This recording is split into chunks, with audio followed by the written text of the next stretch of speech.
this is written in the book.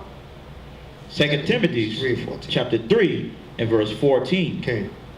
But continue thou in the things which thou hast learned, right, and hast been assured of, knowing of whom thou hast learned them, right, and that from a child thou hast known the holy scriptures. So, well, hold on. So he said, continue in the things you have learned, and from a child thou hast known the holy scriptures.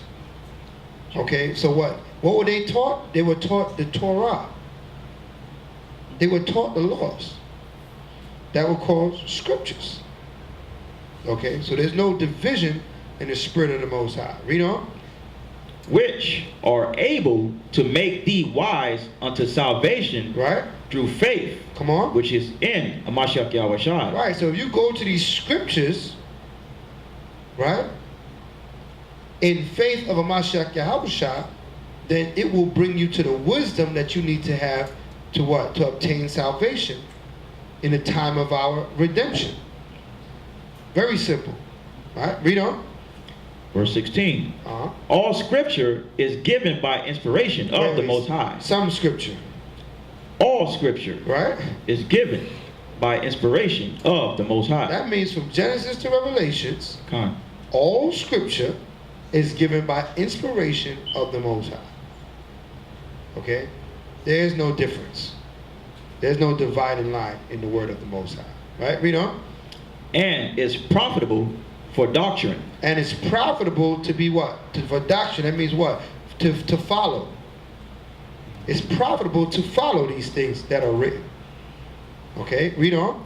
For reproof, for correction, for instruction. Come on. In righteousness. In what? In righteousness. In righteousness. What is righteousness?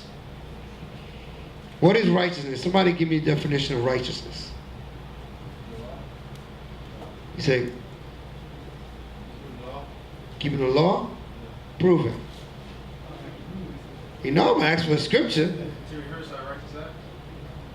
Nah, that don't tell me anything. That just tells me that we should be trying to be righteous.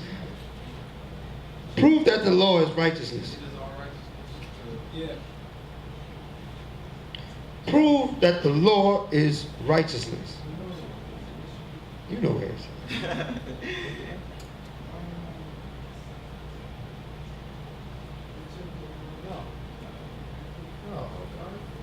Oh, man.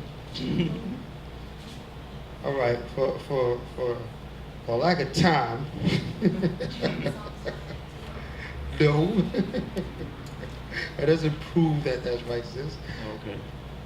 The law is righteousness. I said, prove it to me. If you prove it to me, you gotta give me a scripture that says that the law is righteousness.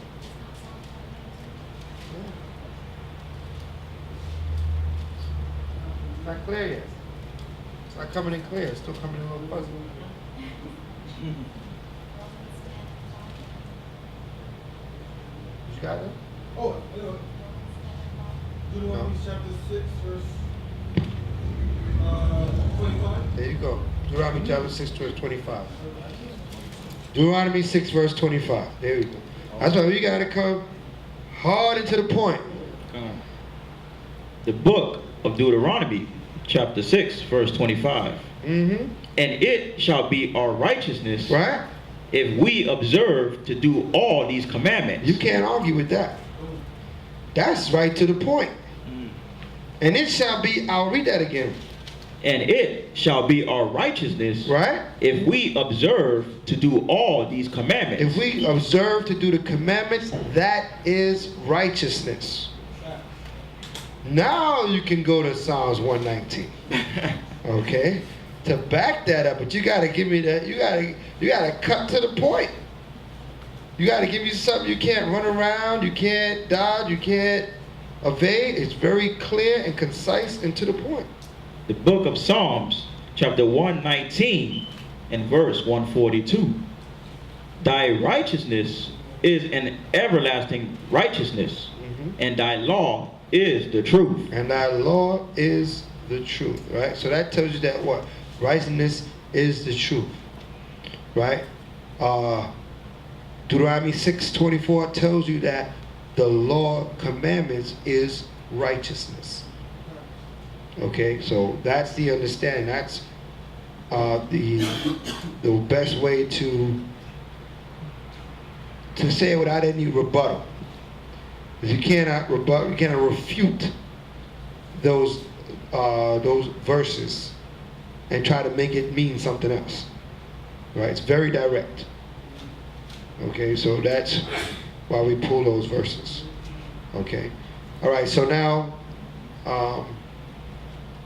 so what we were proving right here is that the law, statute, commandments were not given by the will of man. You know what I mean? No verse in the Bible, and that the same thing that the Old Testament says, the same thing the New Testament says. And there's no division in the word of the Most High. Right? These thoughts and ideas have been taught to our people, but they don't hold up against the verses.